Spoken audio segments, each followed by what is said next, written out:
How we make chocolate sourdough from our school bus. Normal sourdough is delicious, but chocolate sourdough is on another level, and my husband and I are obsessed. Let's get started. First things first, it's time to feed Larry. I use the 1:1:1 ratio, which means I add equal parts of unbleached bread flour and filtered water to the amount of starter in my jar. Mix that up until you have a pancake-like consistency. Your starter will grow throughout the day, and when it's at least doubled in size, it's ready to use. We're currently parked at 7,800 feet, so I'm hoping my bread still rises properly. We'll see. With my scale, I'm measuring out 100 grams of active starter and 375 grams of filtered water. Mix that up and then add 500 grams of unbleached bread flour and 15 grams of salt. At this point, you've added all of the ingredients to make traditional sourdough, but if you want chocolate sourdough like us, add 30 grams of Hershey's cocoa powder. I'm mixing everything up with a wooden spoon, or you can use your clean hands. Now that everything is mixed up, I'm going to cover the dough with a plastic hairnet and let it sit on the counter for 1 hour. It's time to stretch and fold. I'm getting my hands wet and then grabbing one side of my dough and stretching it upward. I want to be careful not to tear it, and then I'm folding it over the rest of the dough in the bowl. I'm then moving the bowl a quarter turn and repeating this process until I've stretched and folded all 4 sides of the dough. Cover the dough and wait 30 minutes before the next round. Allison went to bed, so I'm going to do the last 2 stretch and folds for the night. I'm the stretch and fold master. This is the last stretch and fold for the night. It's the 4th one. It smells so good. After the last stretch and fold, cover and leave on the counter for 6 to 10 hours. Morning. My dough has been sitting on the counter for about 8 hours now. It's doubled in size. It's very jiggly and has lots of bubbles, which means it's ready to shape. I'm gonna try not to touch the dough for this part. I just want gravity to do its thing.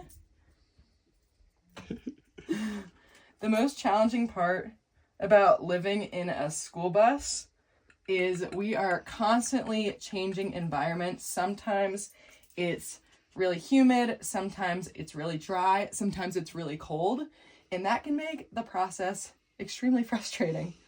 Yeah, that was cool.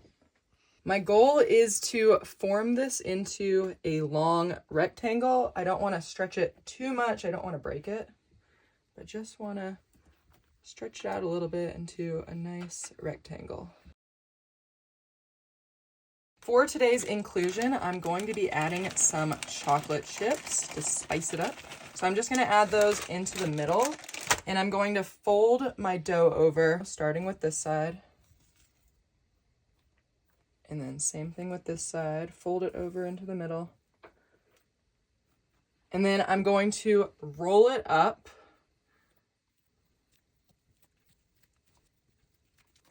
Now I'm going to shape it into a round ball.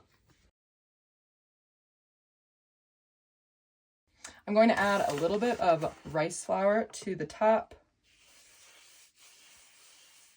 Transfer my dough to the Banneton basket with the plastic hairnet inside. And when I put this in, I'm going to put it in with the seam side facing up. Cover that with a damp tea towel and let it sit on the counter for 1 hour.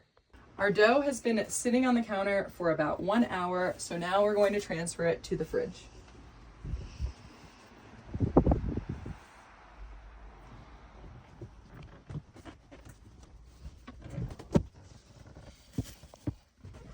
I just got the dough out of the fridge and it is ready to bake. I have my oven preheating to 450 degrees and I'm going to dump my dough onto the parchment paper.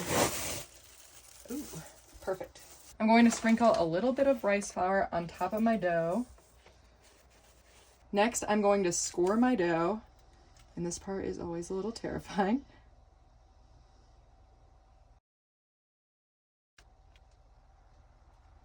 My Dutch oven has been preheating in the oven, so it's very, very hot.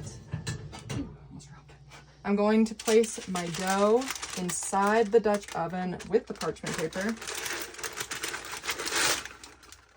And then cover with the lid. I'm baking the bread for about 30 to 35 minutes and then removing the lid and letting it bake for another 20 minutes at 450 degrees Fahrenheit. It's done. That looks so good.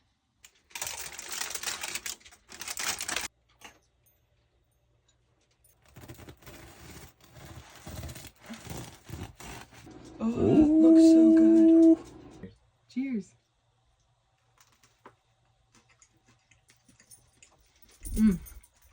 That's really good.